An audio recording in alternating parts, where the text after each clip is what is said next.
1장 1절을 보면 예레미야는 제사장의 아들로 태어나서 선지자가 되게 됩니다.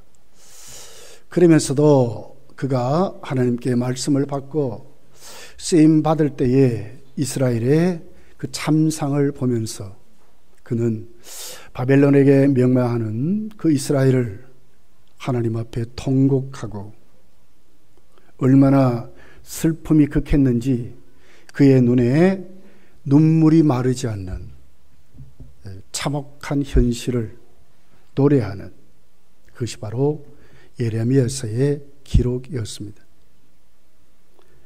1장 14절을 보면 이런 말씀으로 시작을 해요. 여호와께서 내게 이르시되 재앙이 북방에서 일어나 이 땅의 모든 주민에게 부어지리라.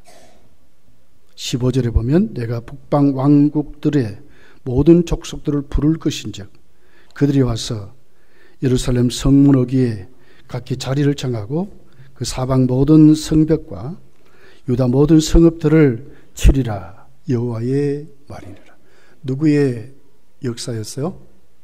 북방 바벨론의 강함이 문제가 아니에요. 하나님은 그들을 키워서 남쪽 유다를 심판하시기 위해서 하나님은 그렇게 하신다고 하는 거예요. 북방 민족을 들어서 얼마나 그 사실을 알고 눈물이 마르지 않는 이유가 예레미야에게 있는 것입니다.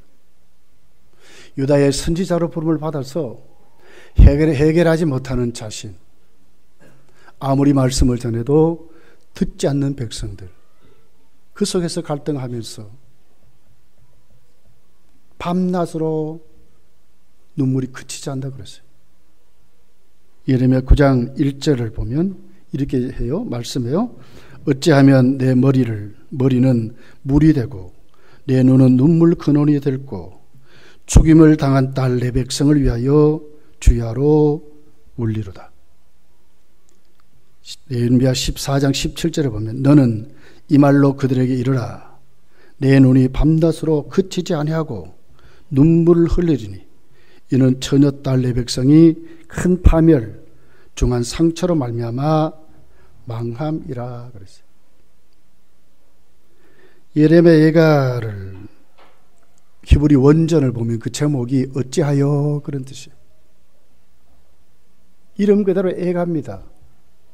그런데 어찌하여 그랬어요. 어찌하여 하나님의 백성이 이렇게 처절하게 망할 수 있느냐 하는 뜻이겠죠. 왜 그렇게 망하게 됐습니까? 예레미야 2장 13절에 보면 이스라엘의 죄악 때문에 망하게 됩니다. 내 백성이 두 가지 악을 행하였나니 곧 그들이 생수의 근원되는 나를 버린 것과 스스로 웅덩이를 판 것인데 그것은 그물을 가두지 못할 터진 웅덩이 들이니라 그랬어요. 이스라엘의 두 가지 악을 범했대. 그 죄악과 그들이 하나님을 의지 않고 섬겼던 우상이 그들의 눈을 멀게 했습니다. 귀를 막아버렸습니다. 그랬더니 생수의 근원 되신 하나님을 버리고 스스로 해보려고 웅덩이를 팠다는 거예요. 하나님이 아닌 자신들의 힘으로 살아보려고 했다는 거죠. 지금 상황이 어떻습니까? 바벨론이 무섭게 성장해서 침공하고 있는데 결국 유다는 4차 침공을 받으면서도 못 깨닫는 거예요. 악착같이 해보려고 했어요. 오늘 본문 4절 5절에 이렇게 기록을 해요. 이스라엘의 하나님 여호와께서 말씀하시니라. 무리가 이 성읍의 가옥과 유다 왕궁을 헐어서 갈대아인의 참호와 칼을 대항하여 싸우려 하였으나 그랬어요. 싸우려 했다. 다니면서 돈이나 나무나 쟁기가 할 것 없이 다 모아서 차물을 파고 성벽을 만들어 바벨론의 침공에 대항해 보려고 했다는 거예요. 지금 망한다고 하는데, 그런데도 생수의 근원 대신 하나님을 버리고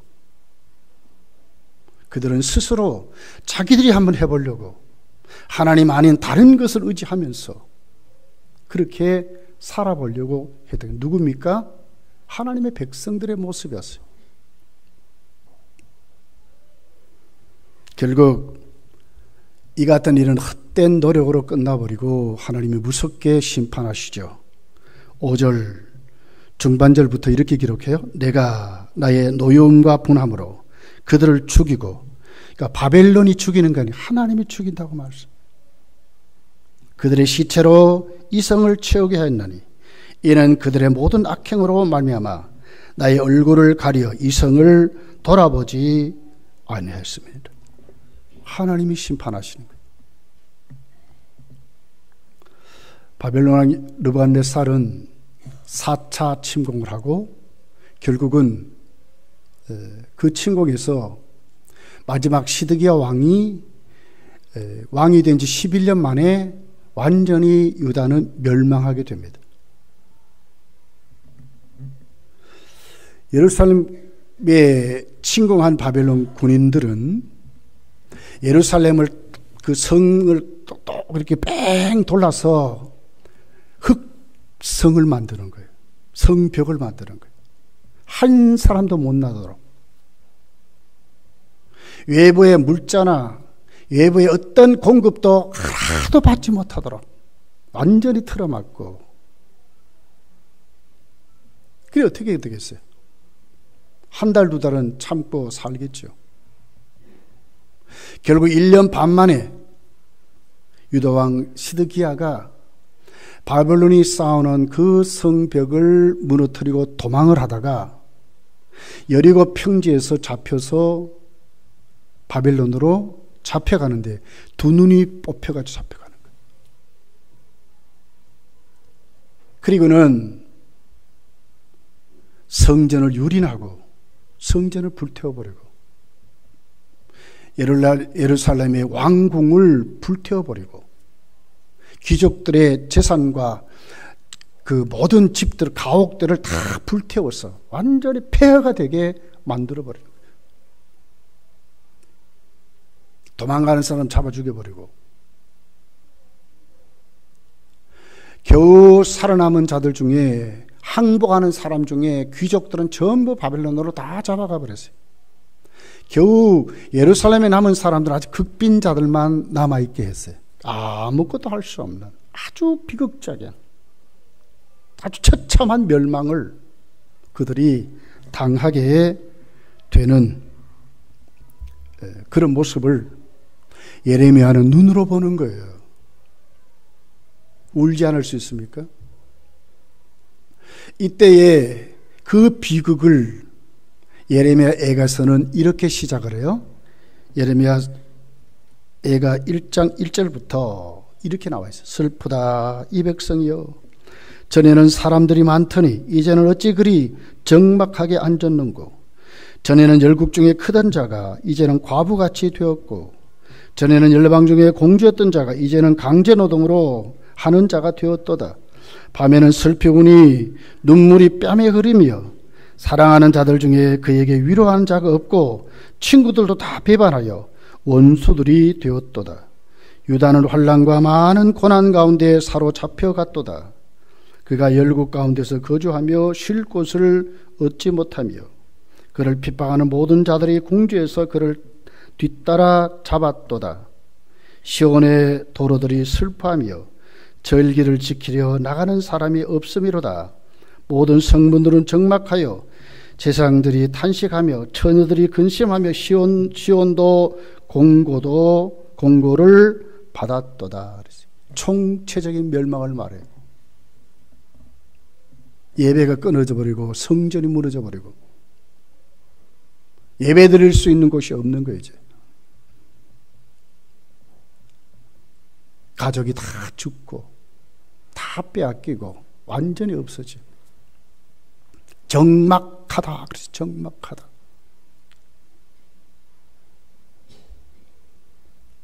이유가 뭡니까? 생수의 근원되는, 그들의 생명의 근원되는 하나님을 버리고 스스로 웅덩이를 파서 터진 웅덩이밖에 되지 않았다고 말씀하는 거예요. 이것이 예레미야가 본 현실입니다. 그런데 참 오늘 성경을 보니까 하나님은 이런 완전히 망한 그 예루살렘 유다를 향하여 다시 회복시킨다고 말씀을 해요. 하나님 백성들이 완전히 망했는 것 같은데도 하나님은 버리지 않고 다시 회복하신다고 말씀하는 거예요. 30장부터 33장을 보면 회복을 말하고 있습니다. 그러면 33장에 가보면 회복의 마지막 결론, 절정을 말해요. 그러면서 오늘 6절부터 보면 그 회복의 내용들을 이렇게 기록을 했어요. 그러나 보라, 내가 이 성읍을 치료하며 고쳐 낫게 한다. 37절에 보면 유다의 포로와 이스라엘 포로를 돌아오게 한 포로 귀환을 말씀을 해요. 8절에 보면 그들의 모든 죄악을 정하게 하실 것이며 그들의 죄악을 사하겠다고 말씀하셨어요. 9절에 보면 모든 세계 열방 앞에서 하나님의 기쁨이 되는, 하나님 이름을 높이는 그런 하나님 백성으로 세워진다고 말씀하셨어요. 이것으로 끝나지 않았어요. 유다의 포로 교환은 결국 앞으로 이루어질 완전한 회복을 예고하는데, 회복이 바로 예수 그리스도를 통한 메시아 시대, 신약 시대를 예고하고 있습니다. 11절부터 이렇게 기록해요. 즐거워하는 소리, 기뻐하는 소리, 신랑의 소리, 신부의 소리와 및 만군의 여호와께 감사하라. 여호와는 선하시니 그 인자하심이 영원하다 하는 소리와 여호와의 성전에 감사제를 드리는 자들의 소리가 다시 들리리니 이는 내가 이 땅에 포로를 돌려보내어 지난 날처럼 되게 할 것입니다. 여호와의 말씀이라. 예배가 회복돼요. 12절에 보면 예배가 회복돼요. 13절에 보면 그 땅에 많은 양들이 풍성히 거할 것을 말씀을 해요. 그러면서 15절부터 나와 있는 내용입니다. 우리 한번 읽어볼게요. 15절 18절까지입니다. 같이 읽어봅시다. 시작. 그날 그때 내가 다윗에게서 한 공의로운 가지가 나게 하리니 이는 그가 이 땅에 정의와 공의를 실행할 것이라. 그날에 유다가 구원을 받겠고 예루살렘이 안전히 살 것이며 이 성은 여호와는 우리의 의라는 이름을 얻을 것이라. 여호와께서 이같이 말씀하시니라. 이스라엘 집에 왕위에 앉을 사람이 다윗에게 영원히 끊어지지 아니할 것이라. 내 앞에서 번제를 드리며 소제를 사르며 다른 제사를 항상 드릴 레위 사람 제사장들도 끊어지지 아니하리라 하시리라. 메시아의 시대, 유다가 회복되죠. 이것은 바로 앞으로 그 유다의 회복이 하나님의 택한 백성들을 버리지 않는다 하는 말씀이고, 그 말씀이 온전히 이루어지는 것이 뭐냐? 다윗의 후손, 이 땅에 오실 그 예수 그리스도를 통해서 이룰 신약 시대를 말씀하는 거예요. 유다는 땅의 예루살렘의 회복으로 그들은 기뻐하고 감사했지만 신약의 예수 그리스도를 영접한 하나님의 백성은 어떻습니까? 하나님 나라를 살게 하는 거예요. 비교할 수 없는, 내가 오늘 또 예수님을 영접하고 성도의 삶이 이렇게 위대한 하나님의 회복 속에 우리가 살아간다는 것을 말씀하는 거예요. 성도가 그냥 사는 게 아닙니다. 하나님 나라의 백성으로 회복되어 살아간다고 말씀하는 거예요.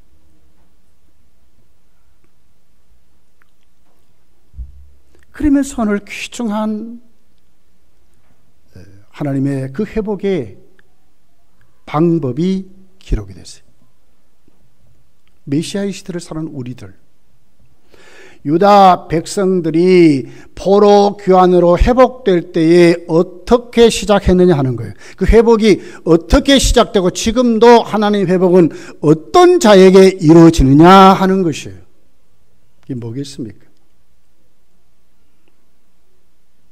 영적인 회복으로 시작된다는 거예요. 자, 우리 1절이죠. 예레미야가 아직 시위의 뜰에 갇혀 있다고 그러죠. 시위의 뜰, 감옥이죠. 비극적인 상황입니다. 선지자가 감옥에서 아무것도 하지 못한다는 거 비극 아닙니까? 유대 이스라엘 백성의 총체적인 난국이죠. 이거보다 더 큰 비극이 어디 있어요? 하나님께 말씀을 받아서 처방전을 제시해야 될 하나님의 선지자가 아무것도 처방전 앞길을 제시하지 못한다면 이거보다 더 힘든 난국이 어디 있어요? 이런 상황, 시위의 뜰에 갇혀야 돼. 자, 그렇다면 지금 이스라엘은 어떻습니까? 바벨론에게 지금 망하는 것입니다.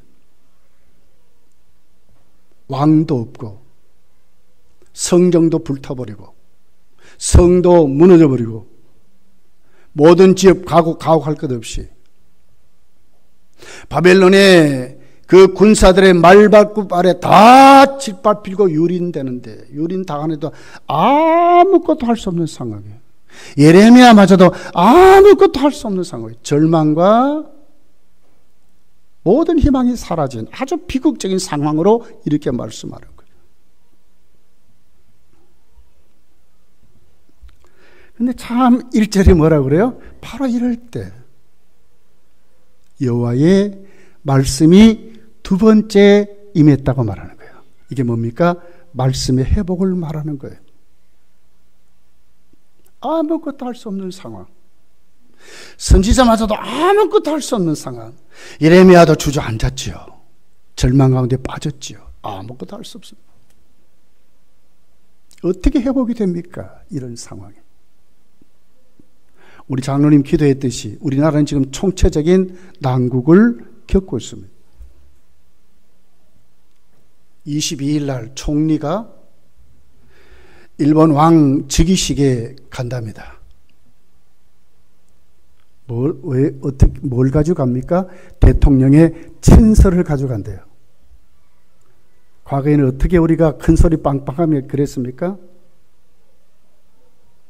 그 친서를 가지고 어떻게 하면 그 수출 규제를 풀어가지고 이 경제를 조금 한번 다시 살려보려고 그럴 정도로 앞으로는 큰 소리 치는 것 같은데 속은 보니까 어떻게 해볼 방법이 없어요. 정치가 실종이 되니까 국민이 지금 들고 일어나가지고 진영이 양분돼가지고 난리를 지금 치고 있지 않습니까? 누가 바른지도 모르겠어요. 저도 모르겠어요. 우리나라는 지금 그런 현실입니다. 앞길이 보이지 않습니다. 망망합니다. 지금 선지자가 그렇습니다. 지금 유대가 그렇게 돼버렸어요. 나라가 망했습니다. 가족이 어디 있습니까? 다 잡혀가 버리고 다 죽어버리고 어떻게 해볼 방법도 없습니다. 다 불타버렸어요. 우리나라가 좀 홍수 피해가 있고 지진 피해가 있으면 재난 지역을 선포해가지고 나라가 개입에 돕지요. 니는 나라가 없어요. 아무것도 할 수 없어요. 그런데 오늘 성경은 이렇게 말하는 거예요. 이스라엘의 회복을 말해요. 다시 그들이 돌아온다고 말해요. 나중에 메시아 시대를 말해요. 거기는 하나님의 나라가 이루어진다고 말해요. 영적으로 회복되고 육적으로 회복되고 삶이 회복되는 하나님 나라가 임한다고 말해요. 그런데 그 시작이 어떻냐 그 말이에요. 스스로 터진 웅덩이를 만들었던 그들의 힘이 어디 있습니까, 여러분? 어떻게 회복이 됩니까? 오늘 1절은 확실히 우리에게 말씀하는 거예요. 두 번째, 여호와의 말씀이 임함으로 회복이 시작됐다는 거예요. 선지자가 말씀을 받는다는 것은 말씀의 회복을 말하죠. 이제는 할 일이 생기는 것입니다. 하나님이 아직도 포기하지 않았다는 하나님의 음성이었어요. 하나님이 일하신다고 하는 하나님의 모습이었어요. 할 수 없는 그들에게 누가 일하십니까? 하나님이. 암흑과 절망과 죽음과 좌절만 있는 그들에게 무엇이 희망이었습니까? 그들에게 있는 것은 아무것도 희망이 없습니다. 그런데 누구의 희망? 하나님이 일하신다는, 포기하지 않았다고 하는 하나님의 음성이 예레미야에게 들렸다고 하는 것입니다. 우리는 늘 하나님 앞에 믿음으로 살 때에 우리가 늘 갖고 있는 우리의 믿음의 태도가 분명해야 돼요. 우리는 늘 상황에 벌벌 떨지요. 우리는 어떤 지역에 벌벌 떨어요. 우리는 늘 내가 갖고 있는, 스스로 갖고 있는 이것 때문에 벌벌 떨어요. 이거 없어질까 봐, 어떻게 될까 봐 난리를 치지. 근데 그것이 문제가 아니에요. 진짜로 오늘 또 우리에게 정말 문제가 뭡니까? 하나님의 말씀이 끊어져 버리면 아무것도 하나님이 하시는 제스처가 없는 게 문제라요. 내 스스로, 내 마음대로 막 난리를 치고, 이게 문제라요. 하나님의 백성이 브레이크가 걸리지 않는 게 문제라요. 하나님이 오셨어요. 감옥에 갇혀서 아무것도 하지 못하는 그 예레미야에게 첫 번째 말씀도 아니고 두 번째 말씀입니다. 첫 번째 말씀하면 그들이 듣지 않습니다. 그런데 또 두 번째 말씀하시, 이것은 뭐예요? 하나님이 일하신다는 말씀 아닙니까? 포기하셨다는 말씀이 아닙니까? 하나님 포기하지 않았습니다. 아직도 희망이 있는 것입니다. 누구에게? 하나님 앞에.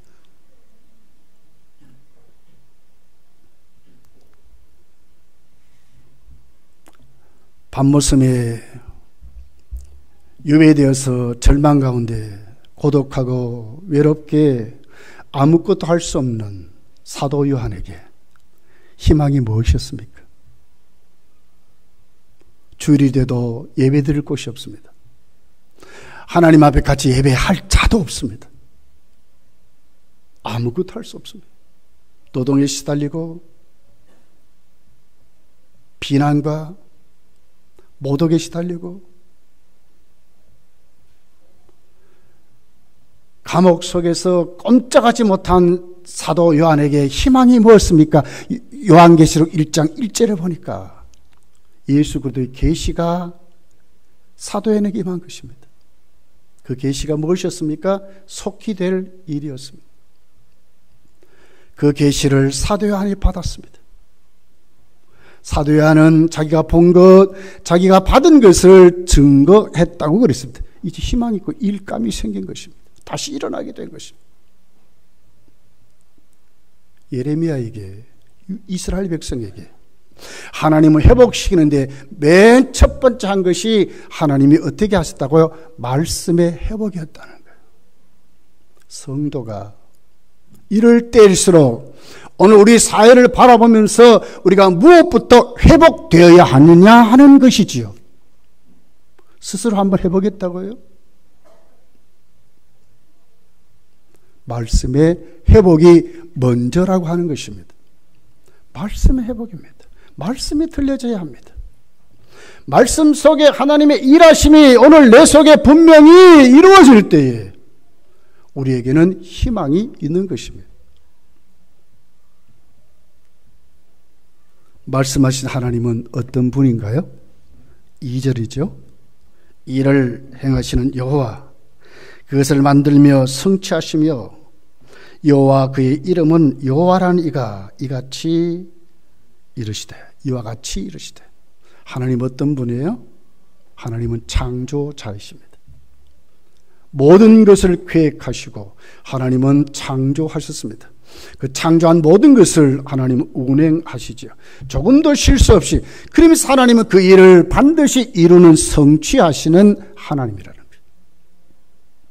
거기다 여호와 하나님을 붙여서 반드시 이루실 하나님. 말씀하셨으면 그 약속대로 반드시 이루실. 왜 하나님은 이런 모습으로 오늘 예레미야에게 오셨을까요? 아무것도 할 수 없는 그 절망에 처절하게 무너진, 스스로 한번 해보겠다고 아무것도 하지 못하는 그 유대 민족 앞에 하나님은 오신 거예요. 어떻게 오셨습니까? 오늘 그 절망의 자리, 그 무너진 자리, 아무것도 할 수 없다고 하는 그 부정적인 사고로 팽배한 그 불안과 두려움이 꽉 찬 그들이 이제는 일어나라는 거예요. 하나님 일하심을 보라는 거예요. 하나님의 일하심을 만나라는 거예요. 그러면 너희들이 회복된다고 말씀하는 거예요. 말씀이 회복되어야 됩니다. 어떻게 회복되어야 되겠습니까? 하나님의 말씀으로 회복되는 것입니다. 사사로운 말이 아닙니다. 하나님 말씀으로 일어나는 것입니다. 오늘 우리 사회를 너무 불안케 하는 말들이 너무너무 많습니다. 여기에 귀를 기울이는 것이 아니라 우리는 어디로요? 이제는 하나님의 음성 앞에, 하나님의 말씀 앞에 회복되고 일어날 때에 우리는 어떻게 됩니까? 회복되는 시작이 된다는 거예요. 우리 민족도 이렇게 살아나는 것입니다. 우리도 이렇게 살아나야 합니다. 우리 가정도 이렇게 살아나야 합니다. 우리 개인도 다 이렇게 살아나야 됩니다. 회복이 어떻게 시작됐다고요? 말씀이에요. 그 말씀하시는 분이 누구예요? 문재인 대통령 정도입니까? 비교할 수 없잖아요. 누구와 하나님을 비교합니까?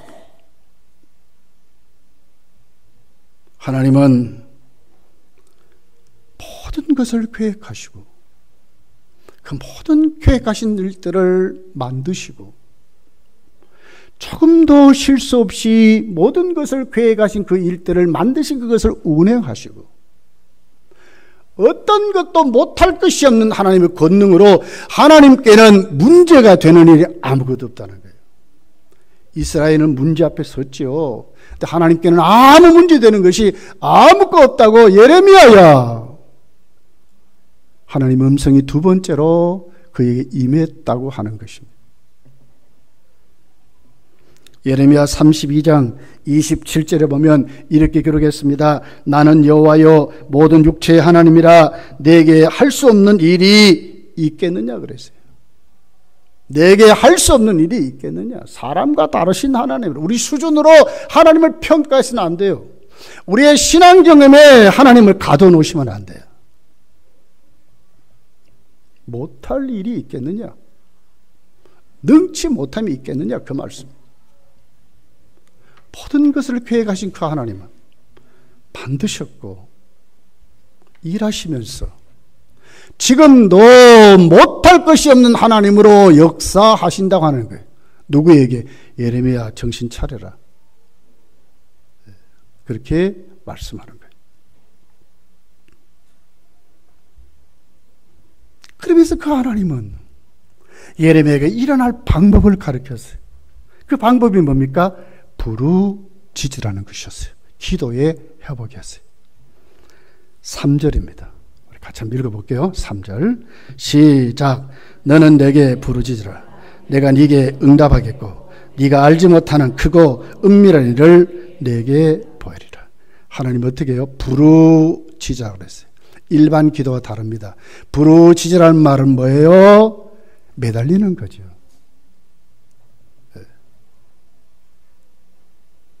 시편 86편 7절에 보니까 나의 환난 날에 내가 주께 부르짖으리니 주께서 내게 응답하시리로다. 환난 날에 부르짖을 수밖에 없는 그런 상황이에요. 일반 기도와 다른 진짜 하나님께 힘써 매달리는 역대하 7장 14절에 있는 것들, 하나님 백성이 하나님을 향하여 얼굴을 들면서 회개하면서 하나님께 얼굴을 향하여 기도할 때 하나님 그 땅을 사시라는 말씀 그대로 오늘도 성도가 절망 가운데 모든 희망을 다 포기하고 될 대로 되라고 하는 정말 세상 것 다 의지하고 그대로만 살아간다면 오늘도 하나님 말씀하는 거예요. 너희가 사는 그 지역이 망하게 된다고 말하는 거예요. 그러면서 하나님은 당신을 의지하라고 하는 그 채수치어가 그러면서 하나님은 우리로 하여금 다시 회복될 수 있는 그 방법을 완벽하게 가르쳐 주셨어요. 그것이 말씀 회복이고 기도의 회복이었어요. 사실 우리에게 일어나는 수많은 어려움들이 깊어지면요, 기도가 잘 안 돼요. 앞이 보이지 않아요. 예레미야도 지금 그런 상태입니다. 아무것도 할 수 없습니다. 기도도 못합니다. 그런 예레미야에게 하나님이 지금 말씀하는 거예요. 기도하라는 거예요. 부르짖으라는 거예요. 하나님의 일하는 방법은 참 오묘하세요. 우리 식대로 절대로 그렇게 하지 않습니다. 하나님 반드시 당신을 의지하도록 하시면서 일하게 하세요. 그 의지하도록 하시는 그 방법이 뭡니까? 하나님의 음성 앞에 하나님께 나가는, 하나님께 기도하는, 반드시 기도가 선제됐을 때에 하나님이 움직이세요. 알게 하시며 일하게 하세요. 하나님의 방법입니다.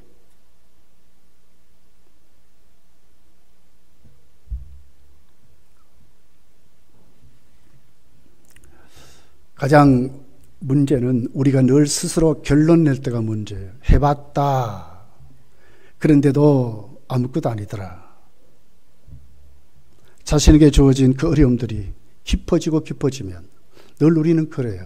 그 어려움 속에 앞길이 안 보일 때 그래요. 에이, 옛날 해봤더니 안 되더라. 우리가 스스로 문을 닫고 차단해버리고 그대로 우리가 주저앉아서 내 방법대로 내 식대로 하려고 자꾸 하지요.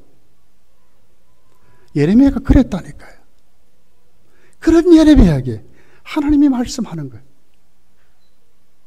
일어나라. 부르짖어 보라는 거예요. 왜 하나님이 답입니까, 여러분? 왜 우리가 하나님께 부르짖을 때에 하나님이 답입니까?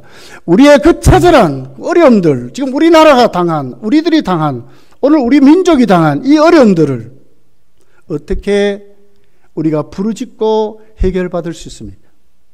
하나님은 그냥 말씀하지 않았습니다.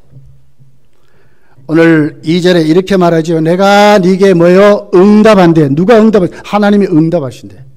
응답이 있기 때문에 해결받는 거예요. 응답이 있기 때문에 회복되는 거예요. 그분이 누굽니까? 2절에 여호와 하나님을 말씀하잖아요. 그분이 지금 응답한대.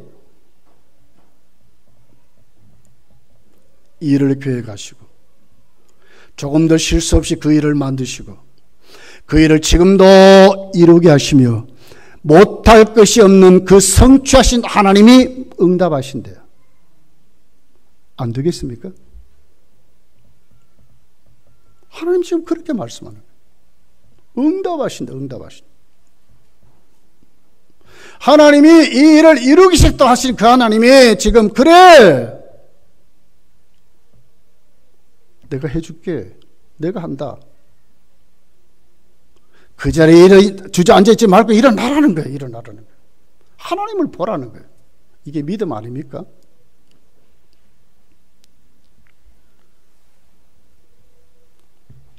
오늘 부르짖으란 말은 기도의 요청만이 아니에요. 기도의 태도를 말하는 거예요.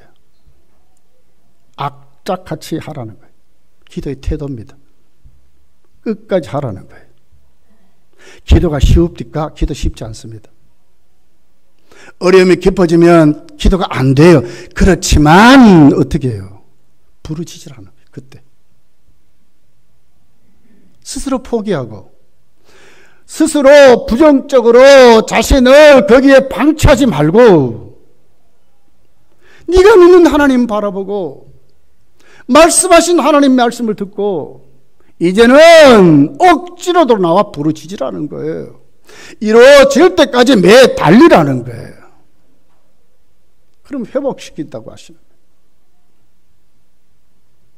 거예요. 늘 현실 앞에 붙들려 주저앉죠. 우리는 내 능력 앞에 못하면 우리는 포기하지 않습니까? 내가 해보다가 이것저것 막히면 아이고 이거 아니구나. 그리고 다른 길을 자꾸 가려고 하지 않습니까? 아니요. 하나님께는 그렇지 않아요. 하나님은 실수하지 않습니다.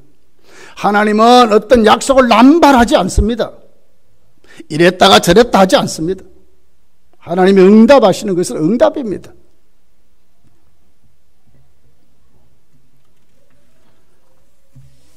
오늘 우리는 우리 사회의 이 암울한 현실을 바라보고 우리 믿음도 자꾸 그쪽으로 가는 것 같아요. 아니지요. 아무것도 할 수 없는 게 아니에요. 우리는 할 수 있어요.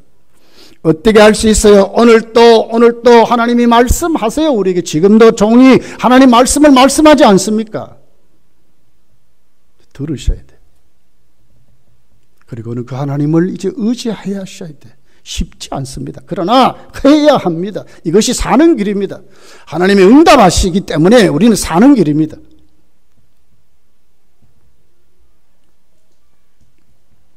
야곱을 보세요.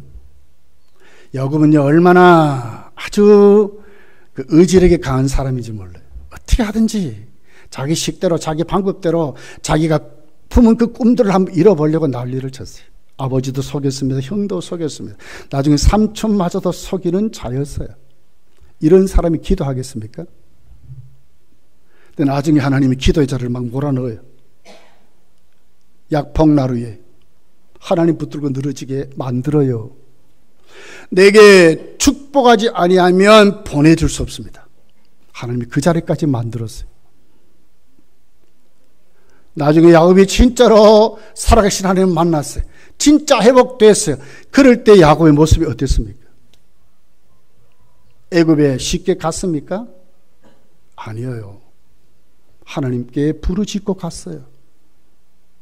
자손들을 그냥 방치하고 죽었습니까? 아니요. 하나님 앞에 축복하며 죽었어요. 이 야곱의 모습이래요. 절대로 스스로 하나님 의지할 자가 아니요. 야곱이 어떻게 이스라엘이 됐습니까? 말씀 앞에 그 모든 현실을 뛰어넘어서 하나님께 부르짖었다는 거예요. 이것이 성도가 사는 길입니다. 회복될 수 있는 길입니다, 여러분.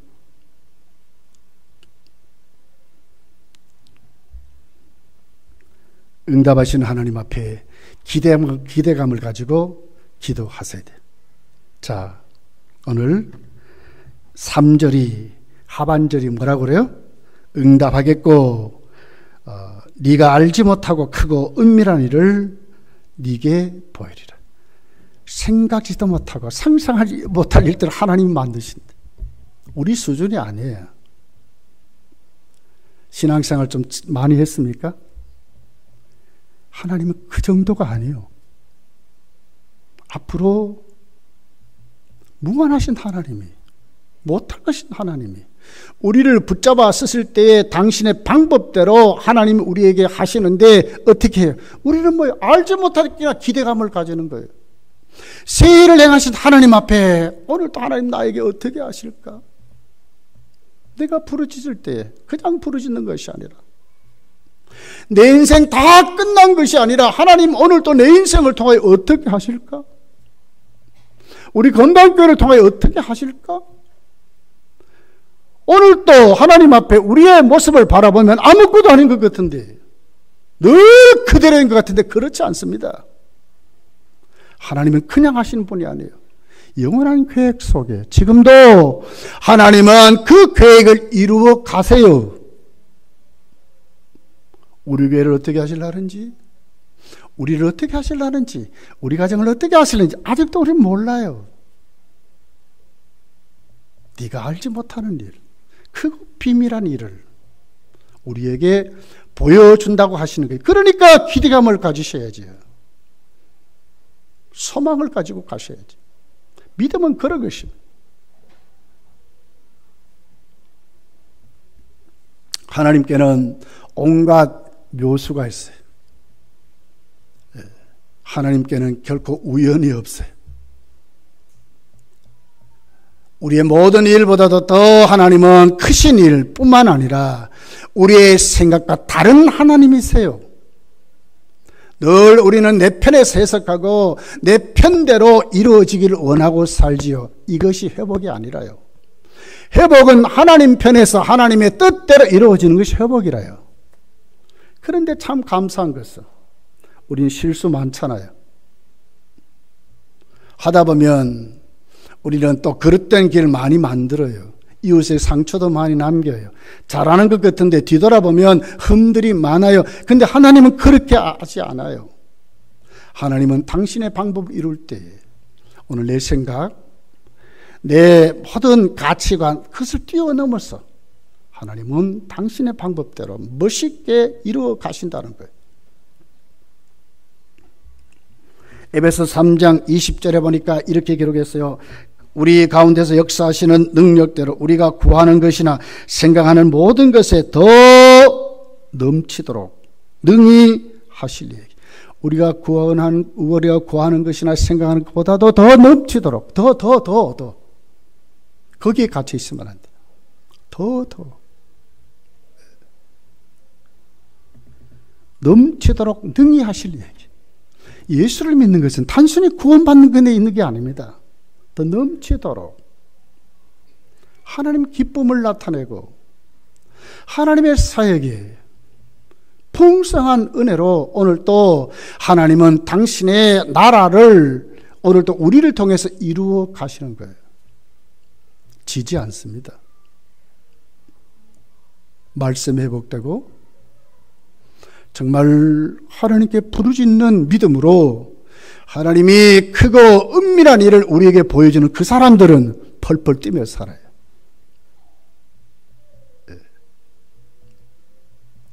뭘 못하겠어요?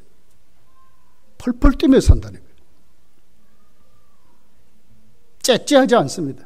문제에 붙잡혀서 벌벌 떨지 않습니다. 하나님 어떤 분이에요? 하나님께 문제가 문제입니까? 문제가 되지 않아요. 우리가 그 하나님 모셨고 풀어주시고 회복시켜주시는 그 하나님이 오늘 또 나에게 풀어주시는데 내가 그 문제 앞에 꼭 붙잡혀 있다면 무엇이 문제일까요? 말씀에 회복이 없어서 그래요. 하나님을 의지하지 않아서 그래요. 하나님께 부르짖지 않아서 그래요. 하나님의 응답을 기대하지 않아서 그래요. 오늘 또 내 사역을 붙잡고 쓰시는 하나님을 만나지 못해서 그래요. 이제 일어나셔야 돼요. 예레미야가 감옥에 꼭 갇혀서 거기 있어 안 된다니까. 이제 일어나야 된다니까.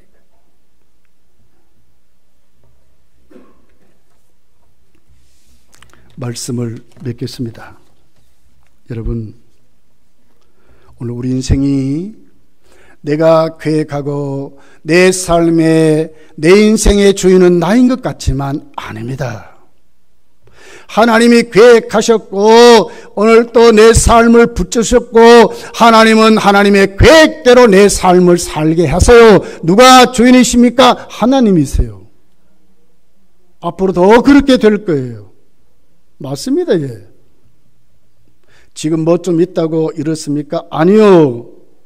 하나님이 하세요. 우리 인생은요, 하나님의 결제가 딱 떨어져야 이제 새롭게 되는 거예요. 하나님 회복하세요. 우리 예수 믿고 새 사람 됐잖아요. 하나님 회복하셨어요. 그러면 그 상태로 오늘 또 살아가면서 정말 그 속에서 풍성한 은혜 가운데 여러분 삽니까? 그렇게 살려면 무엇이 회복이 되어야 되겠어요? 말씀에 회복이 있어야 된다니까요. 기도에 회복이 있어야 된다니까요. 그곳에서 크고 비밀한 일을 만나셔야 돼요. 하나님께 그 삶에 내가 오늘 또 붙들리게 되면 오늘 또 기대감으로 내일 또 기대감으로 감사하며 살아갈 수 있어요. 마지막 때입니다. 여러분 오늘 이 말씀 꼭 가슴에 귀를 기울이시고 두 번째 말씀에 맺따라 포기하지 않는 그 하나님 앞에 나를 오늘 또 쓰시는 사역하시는 그 하나님에 꼭 붙잡혀서 하나님과 충분히 교제하시는 이 가을에 풍성한 열매들을 넘치시기를 한국교회가 그 정부를 향해서 한국교회가 오늘 우리 민족을 향해서 외치는 그 음성들이 우리 교회에도 충분히 일어나기를 예수님 축복합니다. 기도하겠습니다.